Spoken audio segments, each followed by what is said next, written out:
what's up, guys? It's Classic 1333 coming at you live with a raw review from tonight. Tonight's show was okay. I thought it was too many promos and too short of matches, but it was okay though. We'll jump right into it in just a second. I was talking about like the Legacy of Stone Cold DVD in one of my previous videos. Just wanted to show you what it looks like in case any of you were interested in buying it. So let's jump into the show. The show starts off with a six-man battle royal. It's Randy Orton, Kane, both members of Priceless, Kofi Kingston, and Santino Marella. Um, Basically, Orton and Priceless are just ganging up on people in the matchup. Like they're beating up Kane for a while, and then they beat up Kofi for a little bit. And then Santino's like, let's like quadruple team Kane and get him out of there. And then Priceless is like, fuck that. Cody chucks Cody chucks Santino out of the ring. Um, then later they gang up on Kofi and throw him out of the ring. Then Kane clotheslines Cody out of the ring. He's about to toss Orton out of the ring, and then DiBiase jumps on Kane from behind and eliminates himself and Kane over the top rope. Only one of Orton's feet hit the floor, so your winner is Randy Orton. Kind of a short matchup, but it's just a little preview for the Royal Rumble, so that's alright. Let's see. The next matchup we have is Kelly Squared versus Beth Phoenix. Basically a squash matchup for Beth Phoenix.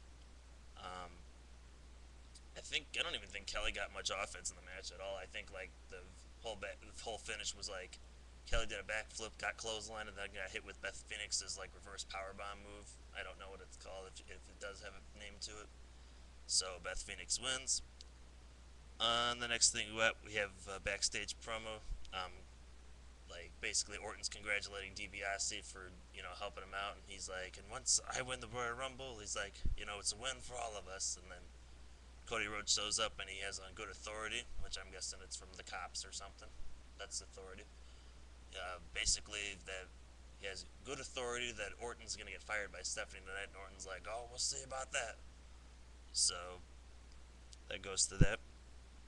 Then we get another backstage segment with Santino saying to Beth Phoenix that he's got a present for her, and it's Rosa Mendez.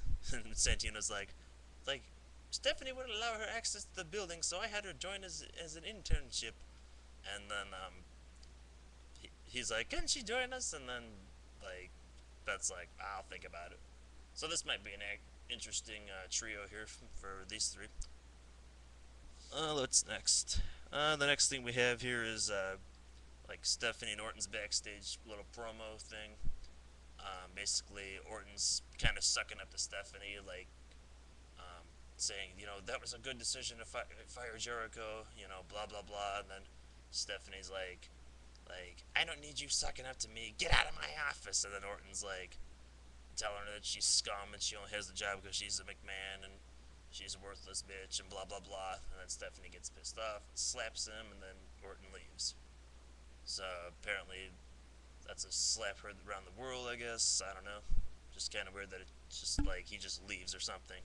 He should have been like, we're going to see what Vince says later. You know, something, something like that. Funny thing before our next matchup, there's a Quiznos commercial. And Quiznos' catchphrase is, good. And I think their catchphrase should be like, take this quiz. It's worth it. Quiznos quiz. I think that makes more sense than good. It's kind of redundant. They should be like, take this quiz. Everyone aces it or something. Just something different. But that's that. So next we get our no disqualification for the Intercontinental Championship. CM Punk versus William Regal. And this was a decent matchup, I thought. Not really decent, but pretty good. I think it could have been a little bit better, but basically it was just kind of back and forth for a while. Regal busted out his full Nelson German suplex move, which is just like a wicked ass move. I love that move when he does it. Then the See, my problem with the matchup was was the finish. I thought because like Punk had Regal up in the GTS for like to go to sleep, and then Regal's just like elbowing him, like he elbowed him like 15 times in the head, and like Punk didn't sell it and just hits him with GTS, and it's like 1, 2, 3, your new champion. You know, I'm sorry if someone like elbows you in the in the jaw like 15 times. I think it would probably mess you up and like mess up your equilibrium or something, and then you wouldn't know where you're at least at one point. So I thought that ending was a little crappy, but overall it was a good match though. Let's see. Next we have the contract signing. Jerry Lawler's in the ring, looking all orange as usual. Either too much tanning or a little too much beta carotene, eating too many carrots and tomatoes or something. I don't know. Might be the lights too, but for whatever reason, whenever you see him, he always looks like all orange or something. So instead of Caucasian, he's orange. Maybe he's like representing his own, like a new uh, ethnicity out there that we don't know about. Could be. So let's see. We get the whole JBL Cena contract signing. Um, Basically, Cena signs it right away. JBL signs it right away. Contract sign. I thought JBL should have took a second to sign it. Like, he should have been like, I'm a businessman. I own my, $1 million company. He's like, I got to read over it. He just signed it right away. Whatever. And then Cena cut a pretty good promo. He was, telling, he's like, HBK, he's like, when I wrestled you, you still got it. And then he's basically just questioning HBK's morals and integrity of, like, why is he with JBL? He doesn't need to be, blah, blah, blah. HBK's like, it's something I gotta do. I gotta put my 2 kids through college. I gotta, take care of my wife, blah, blah, blah. And then, like, basically, HBK looked like he was gonna hit Cena or something, but then JBL decides to cheap shot Cena. And then Michaels goes for a sweet chin music, misses it. Cena gets a boot to the face, and then Cena gets a clothesline from hell. So that ends that segment. It was pretty good, I thought. So let's see. Oh yeah. Before we get to that scene, I was still wearing the whole "You Can't See Me" shirt with the uh, little no sign around the C. It looks, besides the fact that like there should be like a can, you can't see me, like what I talked about last week. I think the shirt also kind of looks like Chicago. If you ever like look at a Chicago Bears thing, like Chicago looks like exactly like that C. And so it was kind of like saying like Chicago me or something. The people should have booed him for that one. But what can you do about it? But anyway, we go to the matchup we've all been wanting to see for the last 6 or 7 weeks. Rey Mysterio one-on-one with Mike Knox.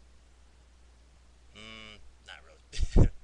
I didn't really. I wasn't looking like especially forward to seeing it, but yeah, we got to see it tonight, or for what it was. Basically, it was just Mike Knox beating up Rey Mysterio for most of it, and then Mysterio was gonna do a 619 on Mike Knox. Knox caught him, threw him in the corner, just kept beating on him, kept beating on him. The ref counted the 5. Mike Knox got disqualified. Then Mike Knox beats on him a little bit more, and then takes him out with the School of Hard Knocks. Which again, that's not the official name of the move, but that's what I'm calling it because that's a good name considering his last name is Knox. School of Hard Knocks. It's awesome. It's vintage. No, no, not vintage. Classic. Thank you. Oh, and well, let me. Well, I'm gonna talk about the promo of the night here, but I want you to stay tuned to part 2. That's right, not part 1, but part 2.